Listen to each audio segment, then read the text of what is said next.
So, hello friends. I am just going to tell you about some important topics for the UPSC and especially for the state services CGPSC. So, based on the recent and upcoming events, we will have some important topics to revise in the upcoming days, and some of them are the election issues, especially the appointment of election commission. We recently saw a new act which came into force, which was subsequent to the Supreme Court judgment, which held that the appointment of chief election commissioners and election commissioners should be panel based, and it should be rationalized so that due neutrality and a lack of biasness and public trust could be established in the office of Election Commission of India.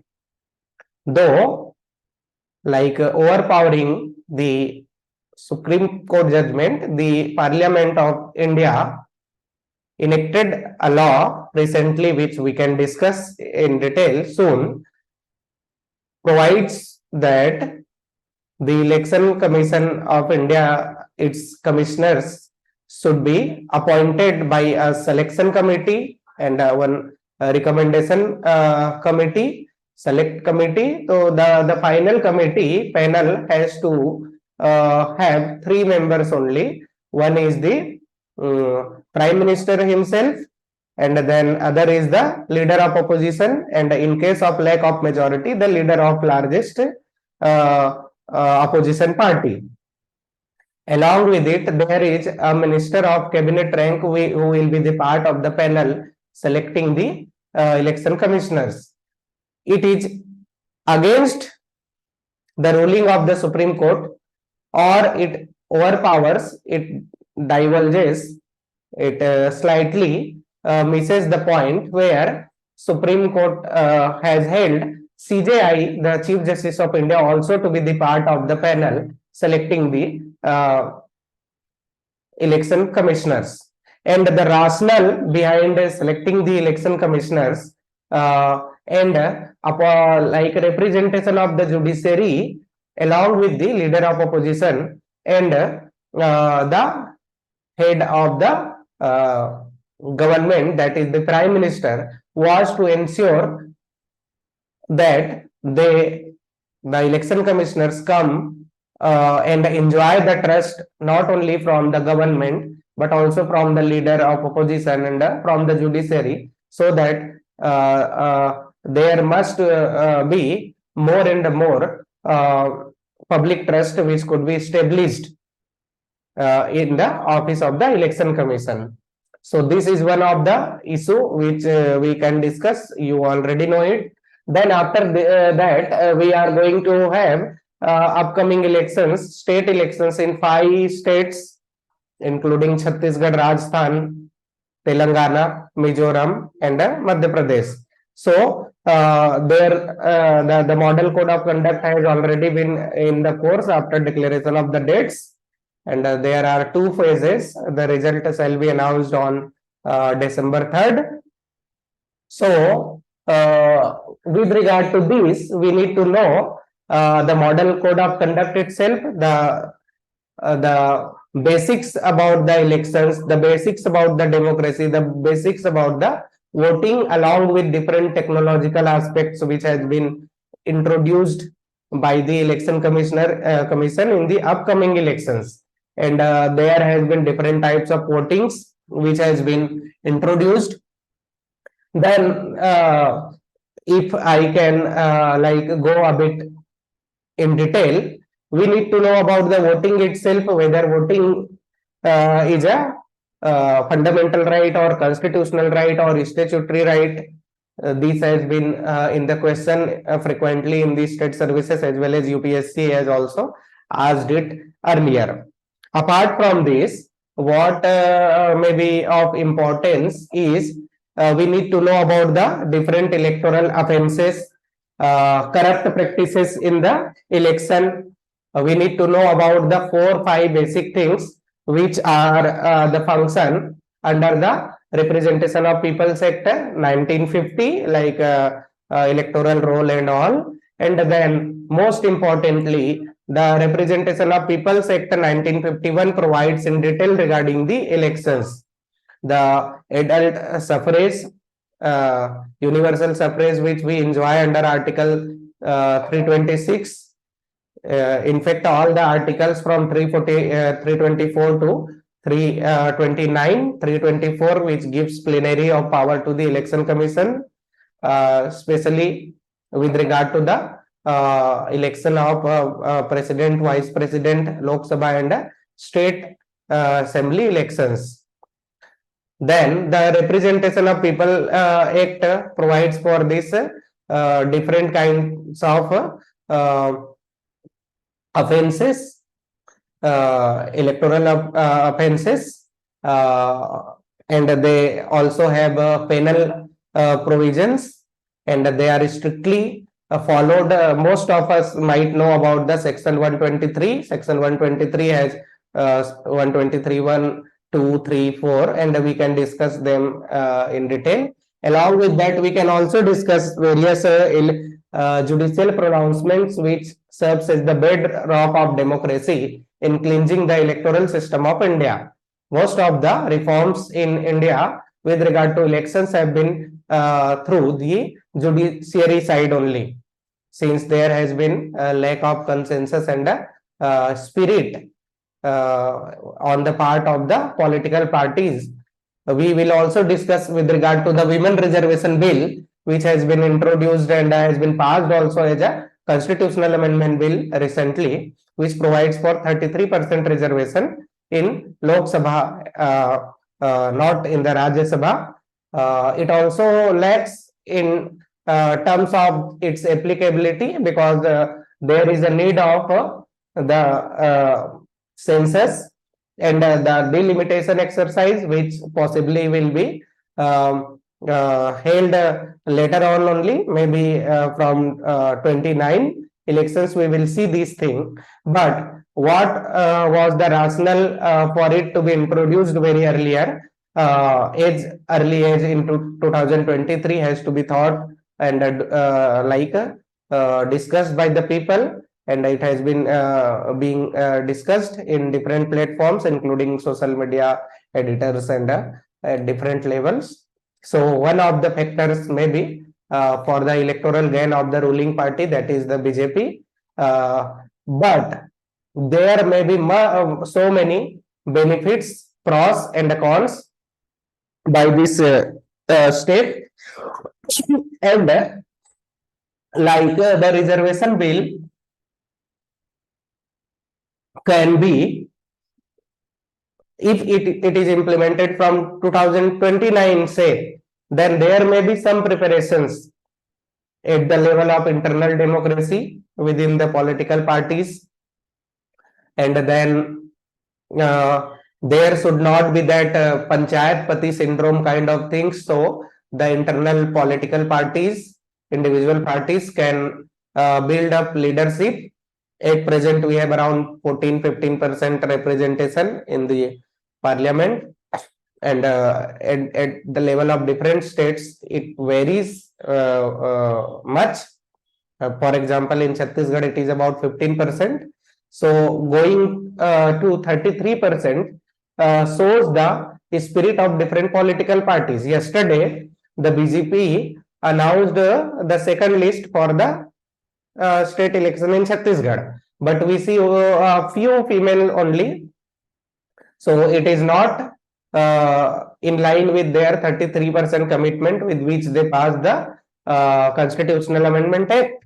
So it is to be seen whether the political parties walk the talk which they did in the parliament.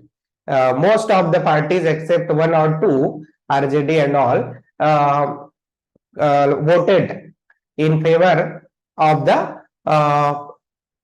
reservation for the women's in the Lok Sabha. But let us see if they provide it in the state elections and in the Lok Sabha in the upcoming elections. Then only we can gauge their level of commitment, whether it is their due commitment towards the empowerment of women, representation of women, or it is being played as a electoral part of electoral politics. So this thing also we can discuss in detail. OBCs are at present left from the reservation, like for SCs and STs, scheduled caste and scheduled tribes, we will have 33% reservation in their respective seats also, but that also can be discussed. Apart from this, we can discuss this model code of conduct, electoral offense, electoral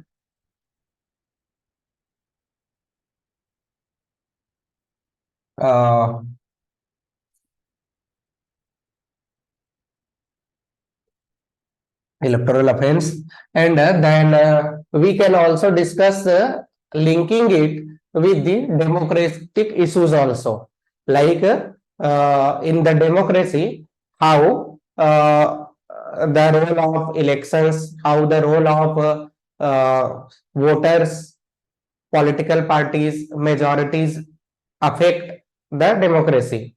Apart from this, we shall also discuss different issues like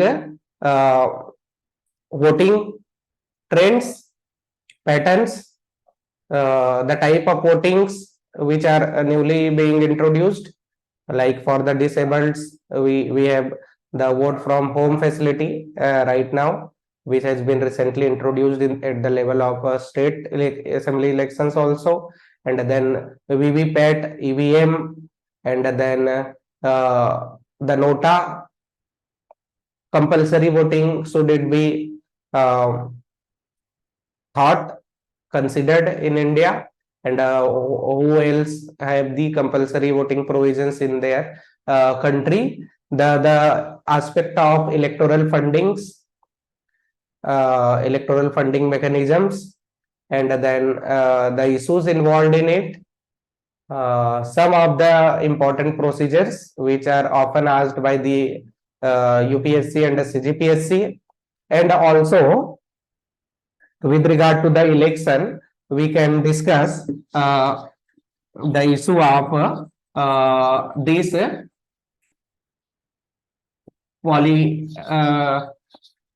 like politicization of the criminals. What may be the linkage at present with this? The ceilings can also be for the expenditure can be discussed here, and then a few more important issues with regard to elections we shall be able to discuss. So I would request you all to just go through the basics so that we can discuss them in detail in the upcoming video. You guys can join live on Zoom also, so that you can benefit more and more. So this is all for today, and like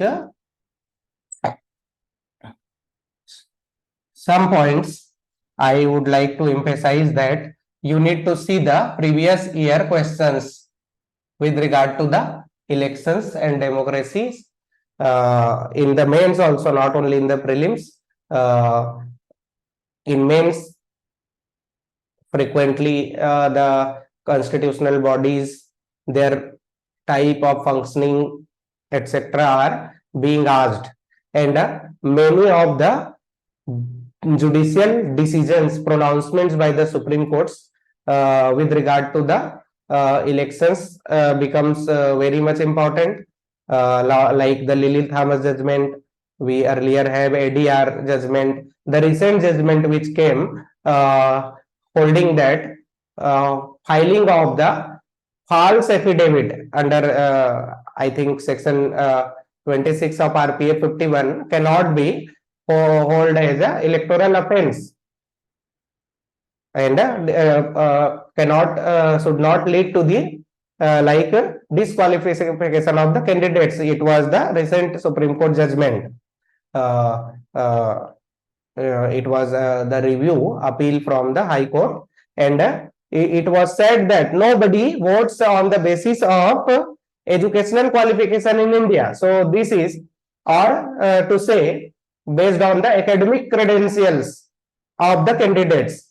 So it poses the question, while we Indian voters, we do not look after the qualification, educational qualification, their integrity aspects, then definitely in the upcoming elections also, each of the candidates and their respective political parties have to widely publicize the criminal records, antecedents, if any, the charges pending against the candidates, their respective contestants, in the social media, in the newspaper. At least 3 newspaper I was, I think, looking after. I heard in the news, and it has to be publicized widely.